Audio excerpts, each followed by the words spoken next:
Bismillahirrahmanirrahim. Alhamdulillahirabbil alamin, arrahmanirrahim, maliki yaumiddin, wassalatu wassalamu ala asyrafil anbiya'i wal mursalin wa ala alihi wa sahbihi ajma'in.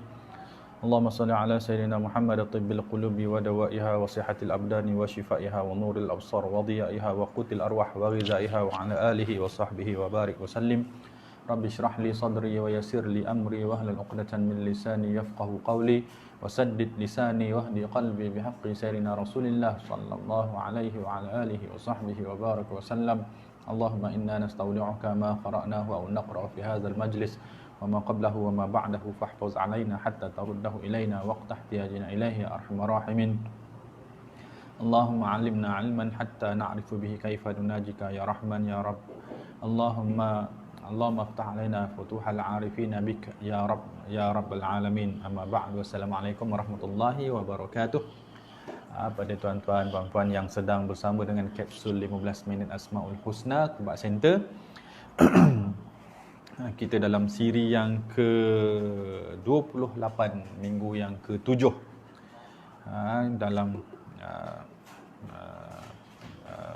dalam berinteraksi, berkongsi pengetahuan tentang Asmaul Husna, yakni nama-nama Allah yang mulia. Saya menjawab salam kepada semua yang telah memberi salam dengan lafaz Waalaikumsalam warahmatullahi wabarakatuh. Di bahagian komen, Puan Rafidah, Puan Nurizitah, Puan Siti Hajar, Puan Kamisah, semua Allah Ta'ala memberkati tuan-tuan puan-puan semua, insyaAllah, amin. InsyaAllah hari ini kita akan berinteraksi dengan berkenalan ataupun mengulang kaji dengan nama Allah Al-Khabir. Nama Allah Al-Khabir. Firman Allah Subhanahu Wa Taala dalam ayat surah Al-A'raf ayat 180, Allah Taala berfirman, walillahil asmaul husna fad'uuhu biha. Dan bagi Allah Taala itu ada nama-nama yang mulia, maka berinteraksilah dengan nama-nama tersebut. Hayatilah nama-nama tersebut dalam kehidupan. Bawalah nama-nama tersebut dalam kehidupan kita. Fahamilah nama-nama tersebut, nama-nama Allah yang mulia tersebut, agar kita tahu bagaimana berlaku sebagai seorang hamba, bagaimana kita menjadi seorang hamba kepada Allah Subhanahu Wa Taala. Amin. Insya-Allah. Al-Khabir itu namanya Allah Subhanahu Wa Taala yang kalau diterjemahkan bermaksud yang maha mengetahui perkara-perkara yang tersembunyi. Gitu terjemahannya. Dalam buku-buku bahasa Melayu menterjemahkannya yang maha mengetahui perkara-perkara yang tersembunyi. Sebahagian ulama menyebutkan Al-Khabir itulah Al-Alim. Al-Khabir itu adalah Al-Alim, yakni yang maha mengetahui, yang maha mengetahui. Yarji'u ilal ilm. Kalau sebut khabir, ia akan kembali kepada ilmu. Cumanya yush'iru bi idraki ma khufiya, yang mana mengetahui akan perkara-perkara yang tersembunyi. Fahuwal alimu bikunhil asya'. Allah Ta'ala itu adalah yang maha mengetahui tentang ciptaannya, segala ciptaannya dan seluruh ciptaannya. Wal muttali'u ala khafayaha. Dan Allah Ta'ala itu maha mengetahui apa yang tersembunyi daripadanya. Jadi bukan ulama dalam membezakan khabir dengan alim. Khabir itu mengetahui perkara-perkara yang tersembunyi. Adapun al-alim itu mengetahui seluruh perkara. Subhanallah. Semalam kita sebut al-latif, yang mana al-latif itu maksud mengetahui perkara-perkara yang halus, perkara-perkara yang kalau manusia itu nampak kabur, itu al-latif. Adapun al-khabir mengetahui perkara-perkara yang tersembunyi. Subhanallah, ulama menyebutkan al-alim, al-latif dan al-khabir itu merujuk kepada ilmu Allah Subhanahu Wa Taala yang tidak ada batas dan tidak ada kekurangan. Maka dihimpunkan tiga-tiga ini, sifat tiga-tiga nama ni akan menjadikan maha sempurna Allah dan maha indahnya sifat-sifat Allah Subhanahu Wa Taala. Boleh. Kemudian disebutkan dalam ayat Quran ada beberapa ayat yang menyebutkan al-khabir, antaranya adalah daripada surah Ali Imran ayat 153. Surah Ali Imran ayat 153. Wallahu khabirum bima ta'malun. Dan Allah Subhanahu Wa Taala itu khabir, maha mengetahui akan perkara-perkara yang kamu lakukan. Subhanallah, Allah Ta'ala guna khabir dalam ayat ni. Maksud Allah Ta'ala mengetahui segala perkara-perkara yang kamu sembunyikan daripada perbuatan-perbuatan yang kamu lakukan. Detail maksud ayat tersebut. Kemudian innahu bi'ibadihi khabirun basir. Surah Asy-Syura ayat 27. Surah Asy-Syura ayat 27. Innahu, sesungguhnya dia, yakni Allah, bi'ibadihi, terhadap hamba-hambanya, khabirun basirun. Khabir itu maksudnya yang mengetahui akan perkara-perkara tersembunyi daripada hamba-hambanya. Maksudnya apa yang hamba-hambanya simpan atau sorok, sembunyikan daripada Allah, maka Allah Ta'ala mengetahui tentang perkara tersebut. Dan basir, Allah Ta'ala menyebutkan khabirun basir. Basir tu kita dah bahas sebelum ni, maksudnya yang maha melihat. Maksudnya dalam ayat Syura 27 ni Allah Ta'ala meneliti keadaan hamba daripada zahirnya dan batinnya.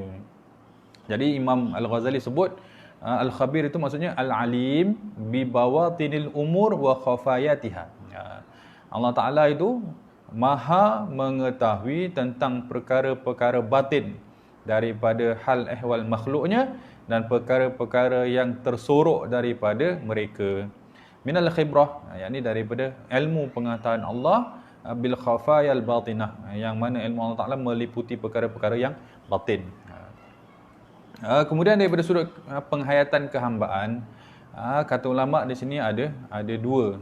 Yang pertamanya dari sudut hati. Bagi hamba yang menjiwai, menghayati nama Al-Khabir dalam kehidupannya, maka dia akan bertindak menjaga hatinya daripada melakukan perkara-perkara yang menyalahi syariat. Dan dia akan menjaga hatinya daripada perkara-perkara yang menjatuhkan kedudukannya di hadapan Allah. Maka Al-Khabir ini, kata ulama, mampu meningkatkan khusyuk hati seorang hamba, kerana dia mengetahui, hamba ini mengetahui bahawa Allah Ta'ala ni sentiasa mengetahui keadaan hatinya. Kalau dia melakukan riak dalam hatinya, maka Allah Ta'ala tahu. Kalau dia ujub, maka Allah Ta'ala tahu. Kalau dia takabur, maka Allah Ta'ala tahu. Maka dia berusaha untuk menjaga dirinya daripada terkena daripada penyakit-penyakit yang berkaitan dengan hati, seperti ujub, riak dan takabur tadi. Maka disebabkan ada Al-Khabir dalam hatinya, maka dia tidak ingin melakukan perkara-perkara yang tidak disukai oleh Allah SWT ke atas dirinya atau terhadap dirinya. Maka jadilah dia orang sentiasa menjaga hatinya dengan mempertahankan keikhlasan, cuba melakukan yang terbaik dalam kehidupan, kerana dia tahu apa pun yang dia niatkan, maka Allah Ta'ala sentiasa melihatnya dan mengetahuinya. Subhanallah, itu motivasi bagi orang yang berinteraksi dengan nama Al-Khabir. dan dia tidak perlukan pengiktirafan daripada manusia lain, kerana manusia tidak perlu tahu apa yang ada di dalam hatinya, kerana hatinya itu tempat dilihat oleh Allah SWT. Cukuplah Allah Ta'ala memerhatikan dia.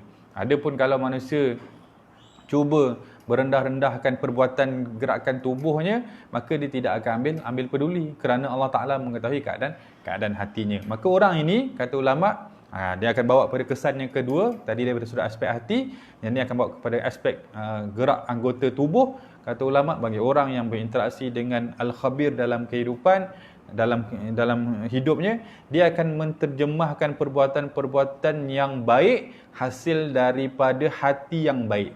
Dia akan cuba melakukan sebaik mungkin. Kalaupun ianya tidak sempurna, ia akan cuba melakukan yang sebaik mungkin, yang terbaik, kerana dia tahu Allah Ta'ala sedang menilai hatinya dan menilai pergerakan anggotanya.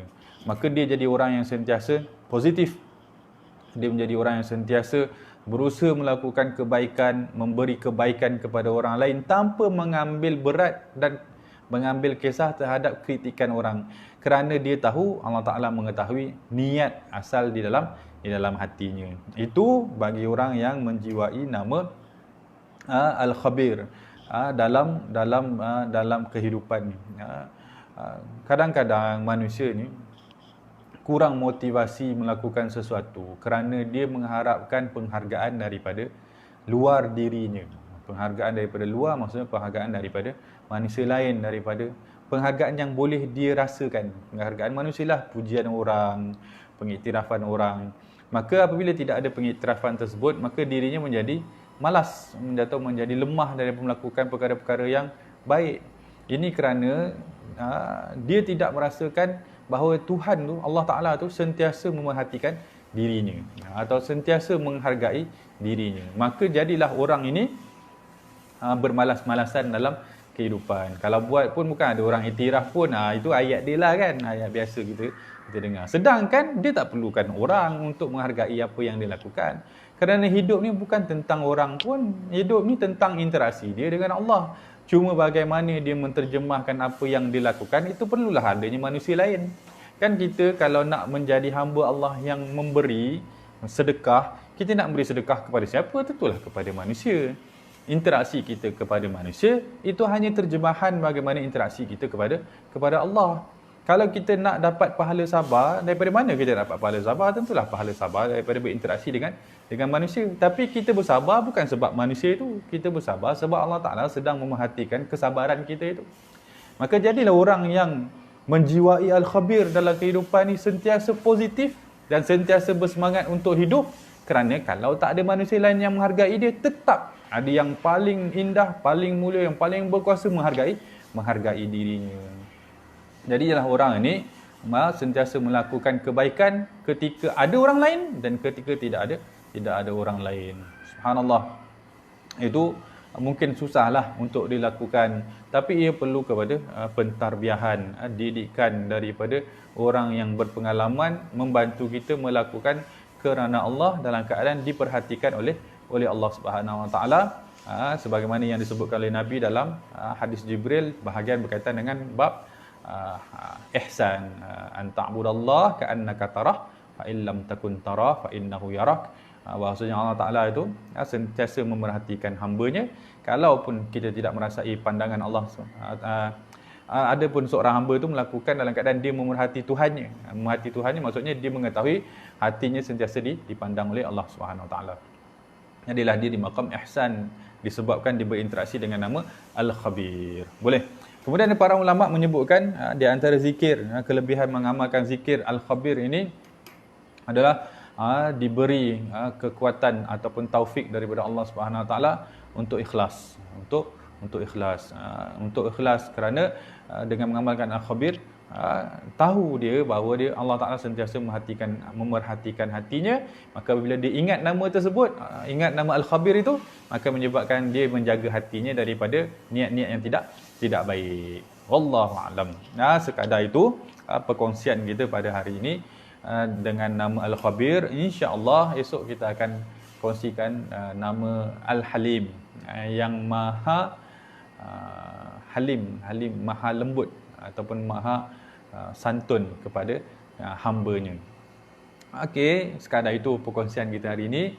Panjang umur kita jumpa lagi insya-Allah. Kita mohon kepada Allah Subhanahu Wa Taala, moga Allah Taala panjangkan umur kita untuk kita sentiasa diberi agar kita sentiasa diberi peluang untuk beramal, dan kita mohon kepada Allah Taala agar memberi keberkatan pada umur kita agar setiap detik waktu ini sesuai dengan tujuan diberikan. Sekadar itu. Assalamualaikum warahmatullahi wabarakatuh.